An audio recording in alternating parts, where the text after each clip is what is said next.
설교 제목을 한번 볼까요? 오늘 설교의 제목은 고집과 체면이 막아버린 미래라는 제목입니다.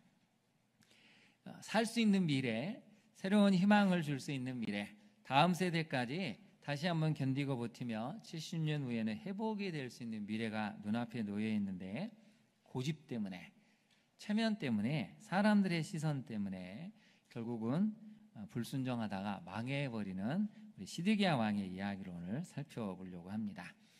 제가 이제 지난주에 책을 한 권 읽었는데요, 이성리 씨가 지은 개그맨 이성리 우리 집사님이 지으신 사랑하며 살기에도 시간이 부족하다는 책이 있습니다. 이 책의 내용을 보면 이제 캐나다로 가서 아이들이 캐나다에 이제 유치원도 다니고 학교를 다니면서 점점 한국말을 잊게 됐습니다. 어느 날 이제 셋째와 둘째가 막 싸우다가 셋째가 이제 잘못해서 이제 엄마가 불렀습니다. 그리고는 얘기했죠. 너는 언니한테 잘해야 돼. 언니가 너보다 나이가 많으니까 언니한테 이렇게 화를 내고 싸우고 덤비면 안 돼. 앞으로 계속 이러면 너 엄마한테 계속 야단을 맞고 혼날 거야? 내 말 알았지? 그때 얘가 뭐라고 그랬을까요? 잘 모르겠어요. 대답을 했습니다. 아, 얘가 이제 좀 한국말이 서툴러서 그런가 보다 하고 다시 물어봤죠. 엄마 말 알았어? 몰랐어? 그리고는 한마디 물어봤죠. 엄마가 지금까지 무슨 말 했지? 그때 얘가 딱 한마디 했습니다. 한국말이요. 엄마는 기껏 열심히 야단을 치고 혼을 내는데 얘는 영어가 너무 익숙해가지고 이제 이게 무슨 말인지를 잘 모르는 것입니다. 그래서 엄마가 막 설명한 다음에 엄마가 무슨 말 했어? 그랬더니 한국말이요. 이해가 안 된다는 것이죠. 여러분, 우리가 하나님 말씀을 그렇게 대하고 있지 않습니까? 열심히 하나님 뭐라고 말씀하시는데 안 들은다는 것이죠. 너무 우리 생각이 꽉 차가지고 하나님의 언어를 인간의 언어로 자꾸 바꿔버린다는 것이죠. 그러면 말씀을 알아듣기가 어렵습니다. 여러분, 늘 말씀을 묵상해야 하나님의 언어가 하나님의 언어로 들리면서 우리 인생이 바뀌는 역사가 있다는 것이죠. 언어를 이해를 하지 못하면 여러분, 그 다음에 모든 것은 다 막히게 됩니다. 우리 성도님들은 서로 간의 언어를 잘 알아듣고 계십니까? 네. 집에 가서 남편과 아내의 언어를 잘 알아듣고 계신가요? 부모와 자녀 간의 의사소통이 잘 되고 계십니까? 각자 뭐라고 열심히 얘기하는데 못 알아먹고 있는 것은 아닌가요? 그러면 언어가 지금 뭔가 문제가 있다는 것이죠. 오늘은 거기에 대한 이야기를 해보려고 합니다. 지금 시대적인 배경은 이제 예루살렘이 완전히 망하는 데까지 왔습니다. 이제 곧 얼마 안 있으면 며칠 후면 망하게 되는데, 이제 성 중에는 뭐가 있냐면 기근이 지금 계속해서 진행이 되고 있습니다. 얼마만큼 진행이 되고 있냐면 37장을 한번 가볼까요? 37장에 가보면 너무나 힘이 들어서 배고파하는 백성들이 있는데 21절 한번 볼까요? 37장 21절에 보면 지금 굶주림이 너무 심했는데 예레미야는 지금 구덩이에 갇혔죠. 그리고 시드기야 왕이 불러서 이제 몇 가지를 물어보려고 하는데 21절에 보면 이런 표현이 나옵니다. 예레미야를 감옥들에 두고 떡 많은 자의 거리에서 매일 떡을 몇 개 주라고요? 한 개씩 주라는 것입니다. 네. 그만큼 지금 포위가 돼서 외부에서 뭘 원조 물자가 들어올 수도 없고 도와줄 나라도 없습니다. 전쟁이 일어나면 제일 먼저 시급한 게 물과 식량의 부족을 사람들은 견딜 수가 없다는 것이죠. 이제 사람들이 피부로 느끼고 있습니다. 아, 망하겠구나. 아무리 우리에게 군사가 있어도 밖에는 저 군사들을 바라보니 저들의 군사들의 용맹함, 신장, 그 저 군사들이 군인들이 먹고 있는 양식을 비교하면 상상을 할 수가 없습니다. 여러분, 영화 남한산성을 한번 보시면 이제 신하가 왕의 명령을 받고 밖에 나가는데 밖에 있는 이 적군이 얼마나 잘 먹는지 한눈에 딱 보고 깨달았다는 것이죠. 아, 우리는 이 적군을 이길 수가 없구나. 병자호란때 총군을 보니까 이겨낼 수 없다는 걸 피부로 느꼈죠. 성중에는 지금 계속 굶주림이 일어나고 백성들은 우왕좌왕합니다. 근데 여기에 예레미야 선지자는 무엇을 선포했을까요? 38장 1절을 한번 가보겠습니다. 예레미야에게 적대적인 사람 4사람이 등장하는데 1절을 보시면 스바랴, 그다랴, 유갈, 그 다음에 밧술이라는 사람이 등장을 합니다. 이 사람들이 왕한테 찾아가서 이야기합니다. 뭐라고 이 예레미야를 고발하냐면 예레미야가 자꾸 이렇게 얘기합니다. 2절을 보시면 여호와께서 이와 같이 말씀하시되 이 성에 머무는 자는 칼과 기근과 전염병에 죽게 될 것이다. 그러니 바벨론 군대에게 항복을 해라 라고 자꾸 예레미야 선지자가 이 말을 선언하고 선포하는 바람에 군인들의 사기가 떨어지고 있다는 것이죠. 더 이상 놔두면 싸울 의지도 없고 사기가 떨어져서 항복할 사람이 늘어나고 성은 멸망하게 될 것입니다.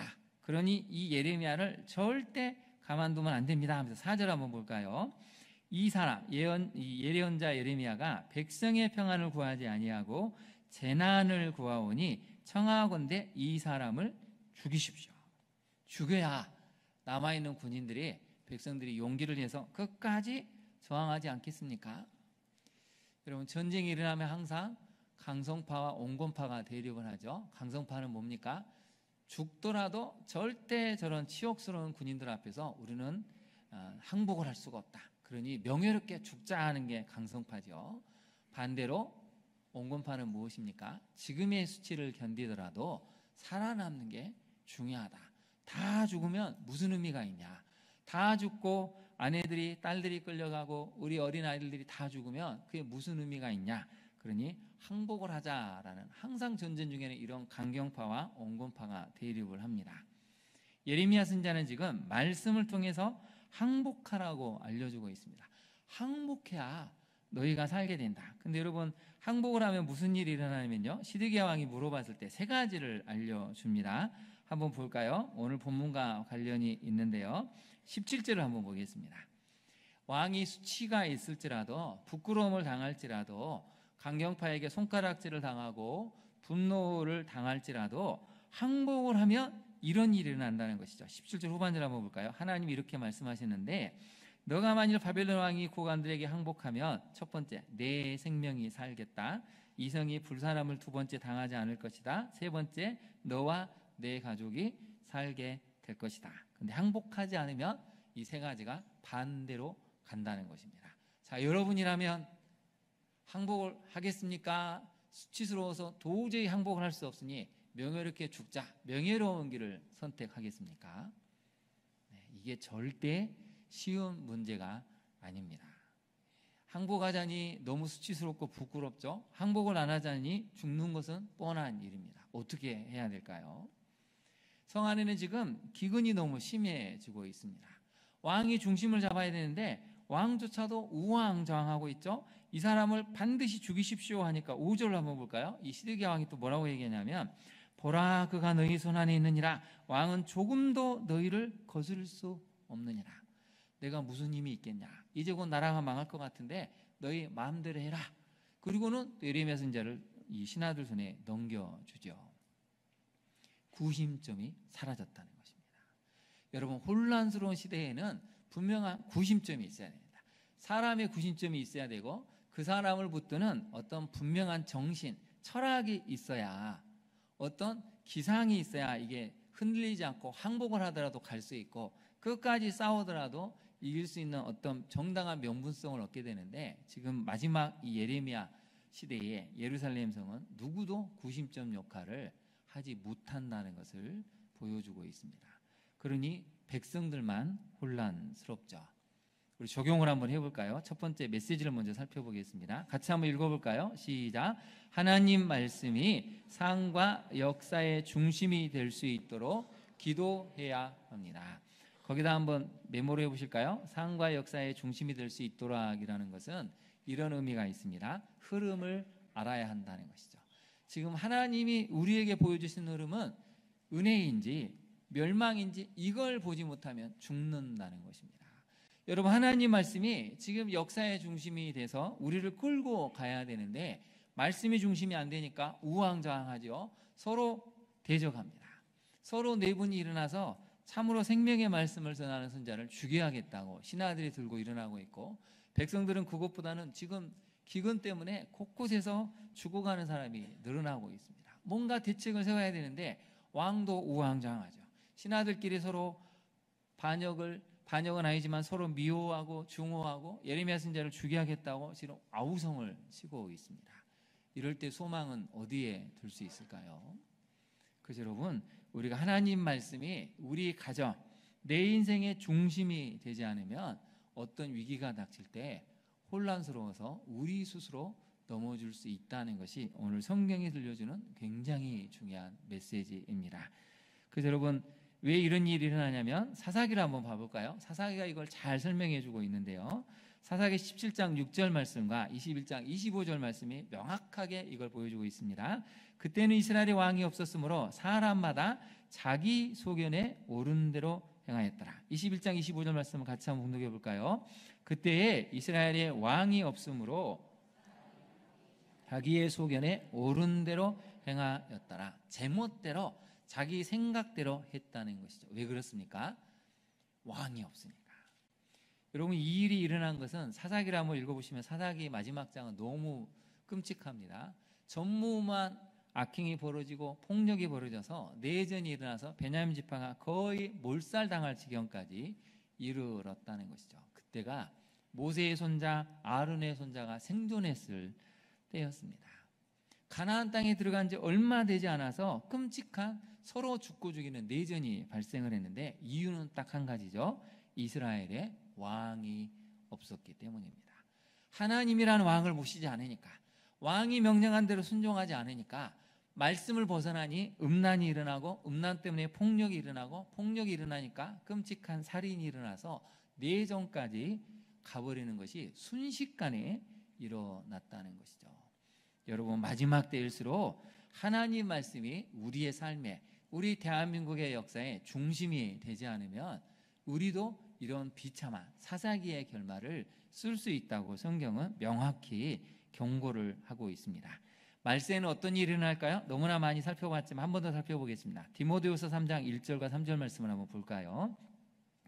너는 이것을 알라. 말세에 어떤 때가 이른다고 하고 있습니까? 고통당하는 때가 이른다는 것입니다. 여러분, 말세에 고통당하는 때가 이르잖아요. 곳곳에 지진이 일어나고 있습니다. 화산 폭발이 일어날 거라고 많은 학자들이 경고를 하고 있죠. 전쟁이 일어나고 있습니다.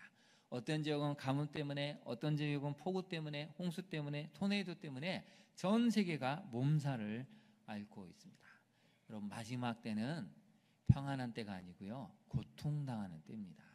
우리의 의지와 상관없이 외부 환경에서 밀고 들어와서 우리를 다 고통스럽게 하게 만드는데요. 특별히 디모데후서 3장은 사람들 때문에 우리가 고통을 겪는다고 알려주고 있습니다. 한번 볼까요? 사람들이 자기를 사랑하며 돈을 사랑하죠, 자랑하죠, 교만하죠, 비방하죠, 부모를 거역하죠, 감사하지 않습니다, 거룩하지 않습니다, 무정합니다, 원통함을 풀지 않죠, 모함하죠, 절제하지 못하죠, 싸나우죠, 선한 것을 좋아하지 않습니다. 여러분, 첫 번째로 나오는 게 사랑한다는 단어인데, 자기를, 성경이 말하는 내 옷을 내 몸처럼 사랑하라. 하나님이 나를 구원하셨으니, 예수 그리스도의 십자가 보혈로 나를 구원하셨으니 나를 사랑하신 하나님의 그 사랑을 가지고 나도 사랑하고 이웃을 사랑해야지. 그 사랑이 아니라 철저하게 이기적인 사랑, 나밖에 모르는 사랑. 성공하기 위해서는 이웃도 죽일 수 있고 이웃의 미래를 막아버릴 수 있는 극단적인 이기주의적인 자기를 사랑하는 일이 나타난다는 것이죠. 돈을 사랑하기 때문에 여러분, 얼마나 많은 세상의 질서가 오염되고 파괴되고 있습니까? 사람들 때문에 여러분, 고통당하는 때가 온다는 것입니다. 사람들 때문에 자연이 파괴가 됐고 기후재앙이 닥친 것이죠. 사람들 때문에 미움이 일어나고 전쟁이 일어나고 살인이 일어난다는 것입니다. 하나님이 창조하신 인간이 타락을 하니까 이렇게 엄청난 일이 벌어졌다는 것이죠.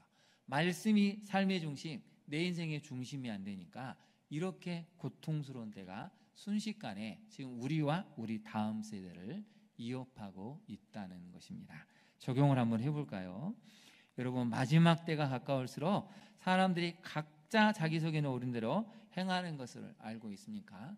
그러니 여러분, 놀라실 필요가 없습니다. 인간이 어떻게 저렇게 이기적이지? 성경은 이미 보여주고 있죠. 인간이 어떻게 저렇게 탐욕스럽지? 극도로 교만하지? 자기밖에 모르지? 돈을 사랑해서 가족도 저버릴 수 있을까? 성경은 이미 다 경고를 하고 있습니다. 우리만이라도 여러분, 제멋대로 사는 게 아니고 말씀대로 살아야 합니다. 그럴 때 우리 삶에 미래가 있다는 것이죠. 두 번째를 같이 한번 읽어볼까요? 시작. 말씀이 삶을 이끌어갈 수 있도록 매일 묵상하며 나아갑니까? 여러분, 하나님의 언어인 말씀을 이해할 수 있도록 늘 우리가 말씀을 붙들어야 합니다. 그럴 때 삶의 중심이 말씀으로 딱 중심을 잡게 되고 어떤 상황에도 흔들리지 않는 그런 놀라운 굳건한 심지를 갖게 된다는 것이죠. 이제 두 번째로 한번 가볼까요? 오늘 본문을 보면 예레미야 선지자가 굉장히 좀 당황스러운 모습을 보여줍니다. 한번 보면 예레미야 선지자가 죽음에 대해 두려워하고 있습니다. 그래서 여러분 한번 14절 한번 볼까요? 14절을 보시면 이제 이 시대들에 머물고 있는데 이 네 사람의 위협 때문에 어쩔 수 없이 지금 다시 또 감옥에 갇힌 그런 상황이 됐습니다. 근데 시드기야 왕이 사람을 보내가지고 물어봅니다. 내가 한 가지 일을 물어볼 텐데 한마디도 내게 숨기지 말아라. 거기다가 네모를 쳐보실까요? 한 가지. 무슨 일을 물어볼까요? 우리는 살아남을 수 있을까? 하나님이 우리를 구원하실까?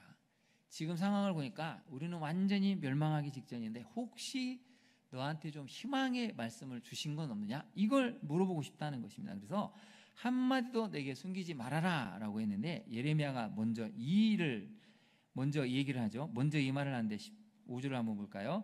내가 이 일, 왕이 지금 궁금한 그 한 가지 일을 왕에게 아시게 하여도 왕이 결코 나를 죽이지 아니하시리까? 그 다음 밑줄을 그어볼까요? 왕이 결코 나를 죽이지 아니하시리까?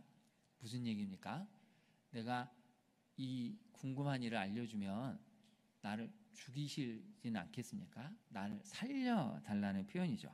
여러분 37장으로 한번 가볼까요? 37장에 보면 예레미야 선지자가 이제 바벨론 군대가 포위했을 때 약 2년 가까이 포위를 했는데 초창기에 또 갇혀 있었습니다. 무릉덩이에 이제 들어가 있는데 그때 20절을 한번 볼까요? 30장 20절을 보시면 내 주 왕이 이제 청하건대 내게 들으시며 나의 탄원을 받으사 나를 서기관 요나단의 집으로 돌려보내지 마옵소서. 내가 거기에서 죽을까 뭐 한다고요?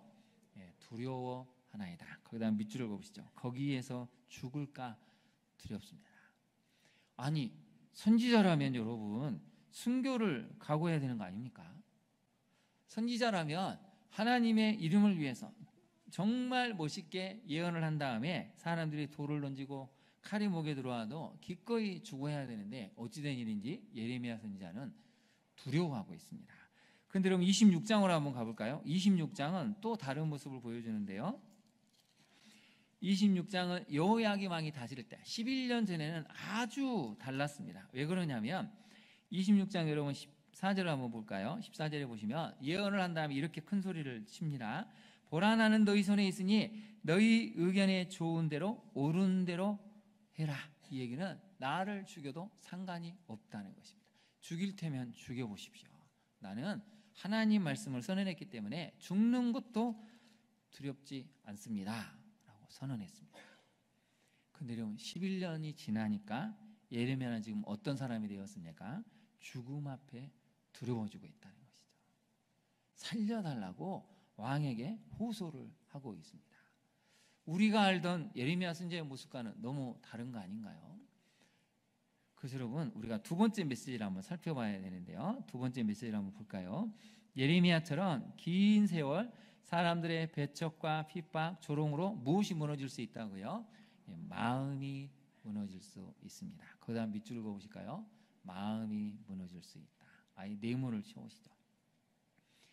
오늘 예배드린 우리 성도님들 중에 나는 신앙생활하면서 한 번도 마음이 무너진 적이 없습니다 라고 자신 있게 손을 드신 분이 있으실까요? 아마 그런 분도 있으시겠지만 거의 대부분은 마음이 무너지는 경우가 너무 많습니다. 여러분 예레미야 선지를 한번 보십시오. 40년이 넘도록 하나님의 말씀을 선언을 했습니다. 근데 돌아온 것은 차가운 냉대, 무시. 오늘 본문을 보니까 신하들은 죽여야 된다고 왕 앞에서 아우성을 치고 있죠. 고향 사람들은 우리 고향의 명예를 실추시킨다고 예레미야를 가만히 놔두면 안 되겠다고 아우성을 또 쳤습니다. 틈만 나면 예레미야가 얼마나 악을 행하는지 한번 지켜보겠다고 팔짱을 끼고 예레미야가 실수하기를, 허물을 갖기를, 죄를 저지르기를, 그래서 조그만 흠이라도 보이면 바로 그걸 찾아내서 사람들 앞에서 매장을 시키려고 40년을 사람들이 기다리고 있었습니다. 여러분 인생 중에 40년 동안 여러분을 괴롭히는 사람이 있으신가요? 한 명도 아니고 100명이나 여러분 곁에 있다면 여러분 숨쉬고 살 수 있겠습니까? 팔짱을 끼고 언제쯤 저 인간이 쓰러질까? 언제쯤 저 사람이 약점을 탁 노출해서 그걸 보여줄까? 눈에 불을 켜고 밤낮으로 감시한다며 말할 때마다 말꼬투리를 잡고 왜 그렇게 말하느냐고 무시하고 냉대하고 틈만 나면 사람들한테 고자질해서 인생 자체를 막아버린 사람들이 여러분 10년도 아니고 20년도 아니고 30년도 아니고 40년 동안 여러분 앞에 있다면 여러분 어떻게 하시겠습니까? 견딜 수 있는 사람이 여러분 없습니다. 누구도 여러분 그 긴 시간을 견뎌내기는 불가능합니다. 40년을 견뎌낸 예레미야가 너무 대단한 거죠. 우리는 하루라도 다른 사람 앞에 무슨 말 들으면 못 견딥니다. 제가 이 책 사랑하며 살기도 시간이 부족하다를 보니까 이성희 집사님의 인생사를 알게 되는데요. 이분은 어머니가 4분입니다. 친엄마를 빼고 새엄마가 3명이나 됐습니다. 평생 자신 인생에 수치고 부끄러움이고 한이었죠. 분노가 있었습니다. 근데 남편이 농담 삼아 야 너는 좋겠다 엄마가 많아서 이 말을 듣는 순간 너무 분노가 치솟은 거죠. 또 몇 가지 말을 하니까 이제 분노가 치밀어가지고 이 사람하고 내가 헤어져야겠다. 밤낮으로 하나님 앞에 고했습니다. 하나님 이런 사람하고 제가 살아야 됩니까? 이런 남편하고 살아야 됩니까? 어떻게 이런 말을 할 수 있죠? 2달 내내 속상해서 막 울부짖고 내가 왜 이런 사람을 만났을까요? 이 남편 가만히 두면 안 된다고 아우성을 쳤는데 2달쯤 됐을 때 하나님이 딱 한마디 하셨답니다. 너는 남편이 그렇게 말한 거 가지고 그렇게 길을 갈 때, 아침에 일어날 때, 밥 먹을 때, 차 마실 때, 차를 타고 운전할 때, 사람들 만날 때, 저녁에 잠잘 때 수십 번, 수백 번, 수천 번을 생각하면서 이 인간이 어떻게 나한테 이런 말을 할 수 있지? 곱씹고 곱씹었는데 내가 너한테 들려준 그 한마디는 이렇게 곱씹으면서 묵상해 본 적이 있니? 여기서 이분이 무너졌습니다. 아 그렇구나. 내가 남편의 한마디를 못 견뎌가지고 하나님 앞에 이럴 수 있냐고 막 원망과 분노에 차서 하소연을 했는데 하나님이 나한테 하신 말씀을 이렇게 묵상해 본 적이 있었을까? 그날로 회개가 됐다는 것이죠. 우리는 어떻습니까? 우리도 못 견디잖아요. 사람이 나한테 한마디 딱 하면 그게 비수가 돼가지고 안 잊혀집니다. 자다가도 벌떡 일어나서 냉수를 마시고 지는 얼마나 잘났나? 속상해하죠. 막 원망이 생깁니다. 그 사람은 뭐 막 잠을 잘 수가 없습니다. 여러분 예레미야 선지자가 어떻습니까? 40년이 넘는 세월 동안 끝없이 사람들이 배척하죠. 핍박하죠. 조롱을 합니다. 넘어지기를 기다리고 있습니다. 여러분 예레미야 입장에서는 이제 그만하고 싶지 않았을까요? 포기하고 싶지 않았겠습니까? 이렇게까지 사람들이 안 변하는데 더군다나 이제 죽이려고까지 하는데 내가 어떻게 살 수 있겠습니까?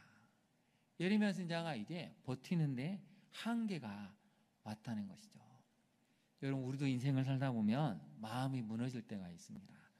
변하지 않는 남편, 아내를 보면 변하지 않는 자녀를 보면 변하지 않는 누군가를 보면 우리는 마음이 무너지게 되죠.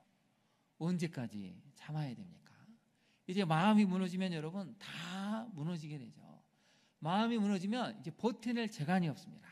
아무리 많은 권력과 부가 있어도 이제 버티는 데는 한계가 와버리게 되죠. 그러면 잘못된 선택을 할 수 있다는 것입니다. 이런 상황에 대해 하나님은 뭐라고 말씀하실까요?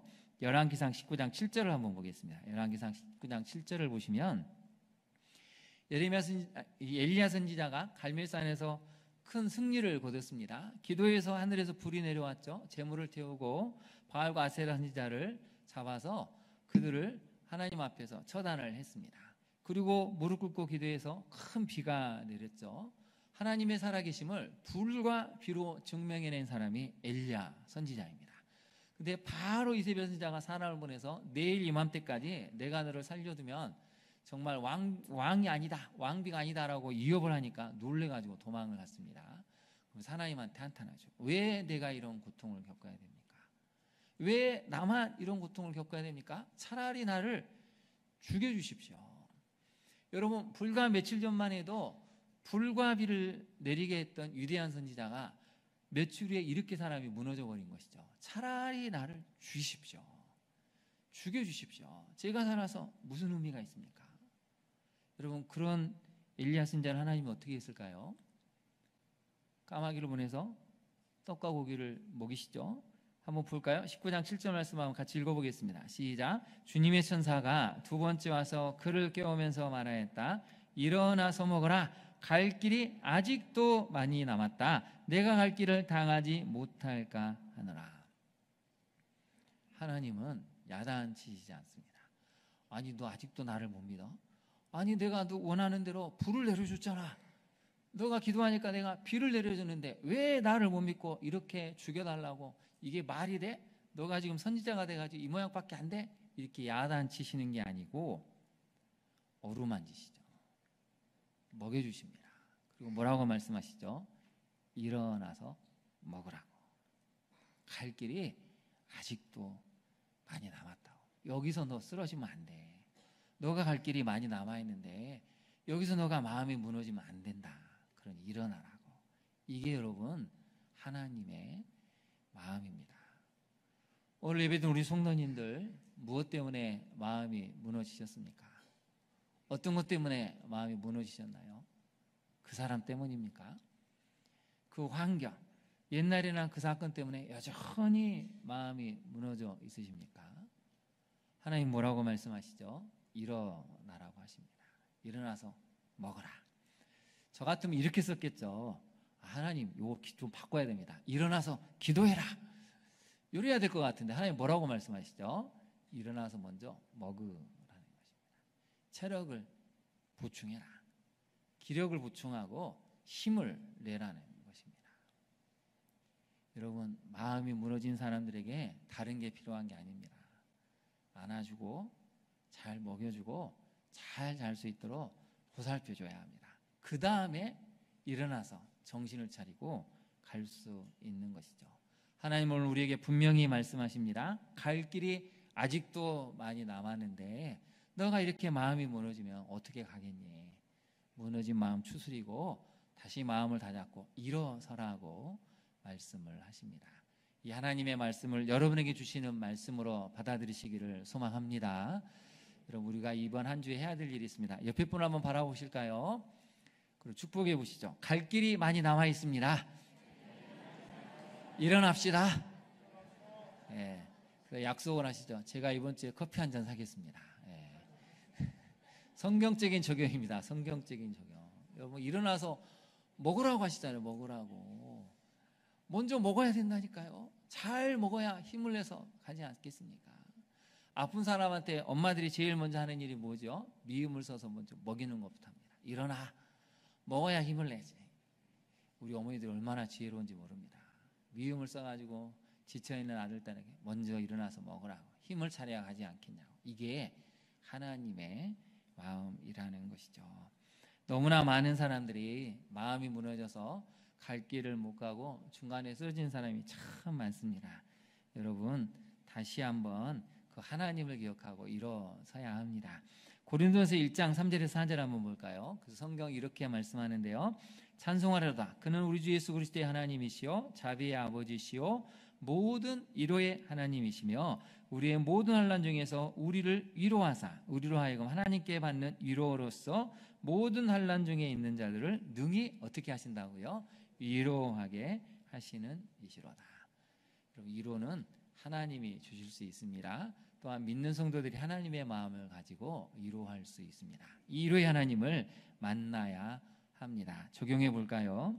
여러분 고난이 길어질 때에 신앙의 위기가 찾아와서 마음이 무너진 적이 있습니까? 신앙의 위기 속에서도 무력감과 탈진으로 지친 마음을 위로하며 여러분 돌보고 있습니까? 먼저 여러분이 여러분 마음을 잘 돌봐야 합니다.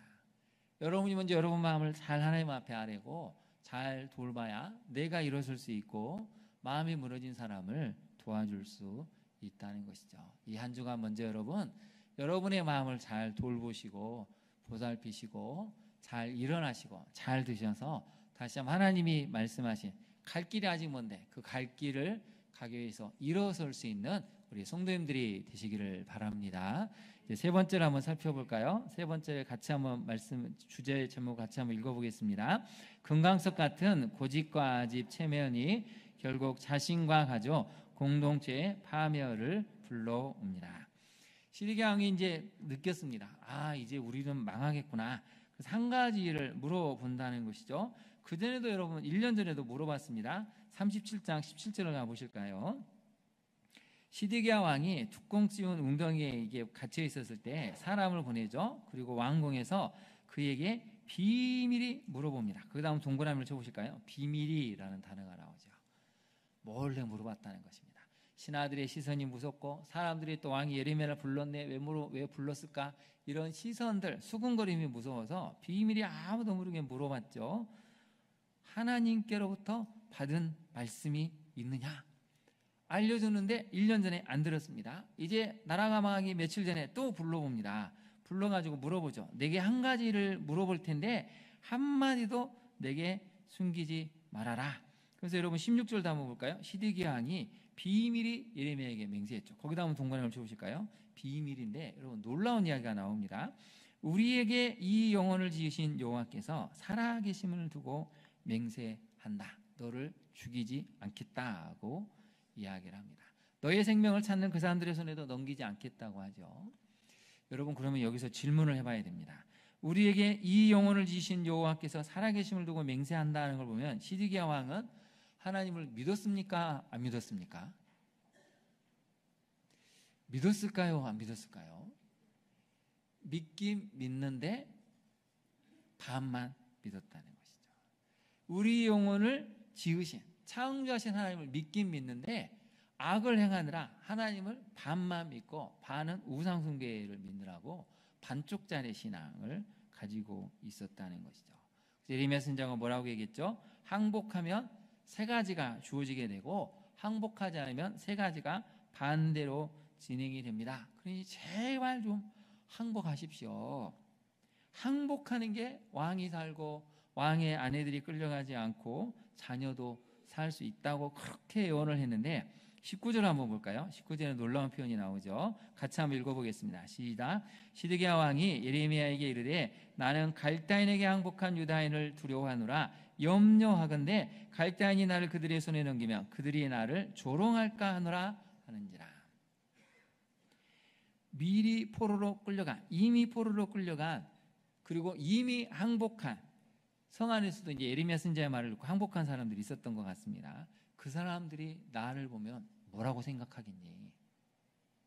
그 사람들이 나를 보면 왕도 항복했네, 비웃고 조롱하고 왕의 체면이 말이지 않겠냐?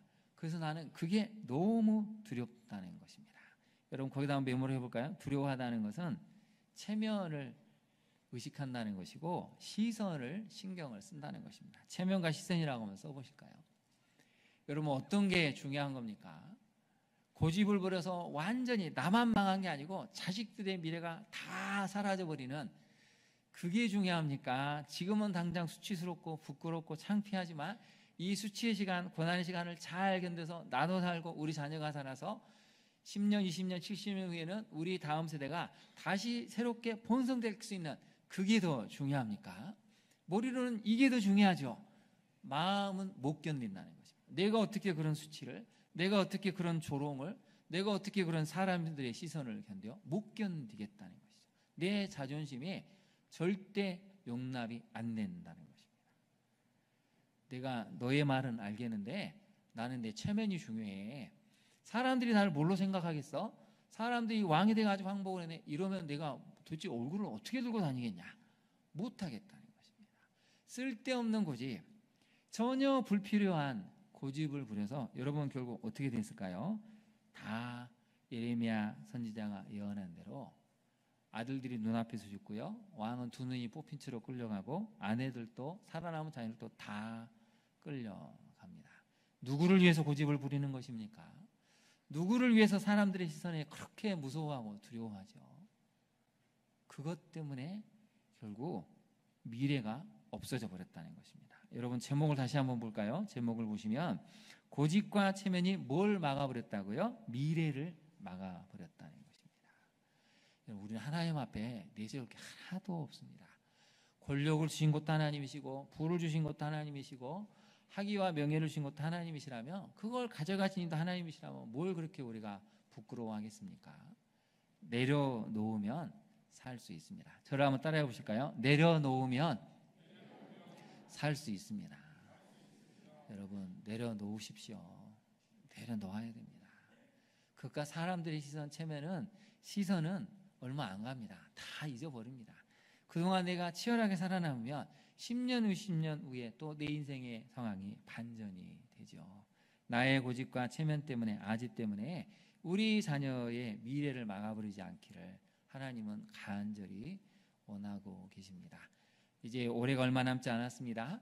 다시 한번 내려놓음을 통해서 하나님이 주시는 새 미래를 경험하시고 우리 자녀를 위해서 미리 그 기초를 닦는 우리 모든 성도님들이 되실 수 있기를 진심으로 축원합니다. 우리 함께 기도하도록 하겠습니다. 오늘의 말씀을 기억하고 무엇보다도 여러분 두 가지를 위해서 기도하기를 원하는데요. 마음이 무너져 있습니까? 다시 한번 하나님, 무너진 마음 이렇게 세워달라고 기도해야 됩니다. 내 고집, 내 체면, 사람들의 시선을 의식한 것 때문에 내가 우리 자녀, 가족, 공동체의 미래를 막지 않도록 하나님 도와달라고 기도해야 됩니다. 말씀이 중심이 되어야 우리가 그런 삶을 살 수 있는데요. 우리 시간 주님의 이름을 3번 간절히 부른 다음에 기도하도록 하겠습니다. 주여, 주여, 주여 간절히 간구합니다. 하나님, 우리가 아닌 줄 알면서도 고집을 부려서 낭패를 본 적이 얼마나 많았습니까? 사람들의 시선, 체면 때문에 구원의 기회를 놓치고 있지는 않은지 우리 자신을 돌아보기를 원합니다. 특별히 하나님, 마음이 무너져서 하루하루를 견디기 어려운 이들이 너무나 많습니다. 주님 도와주옵소서. 마음이 무너져서 하루하루를 견뎌내기 너무 어려운 우리 성도들을 주님 기억하시고 살려주시고 다시 한번 일어설 수 있는 힘을 주옵소서. 예레미야 선지자가 그 40년 동안 변하지 않는 사람들 때문에, 자신을 향해 그렇게 적대적이고 배척하는 사람들 때문에 마음이 무너졌습니다. 상황이 너무 힘들어지니 살고 싶은 욕망도 일어남을 하는 보여주고 있습니다.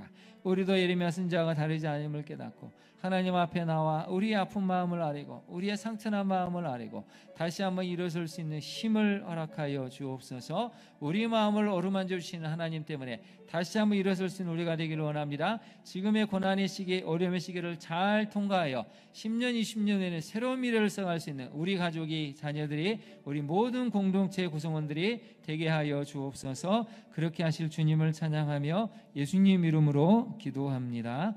아멘.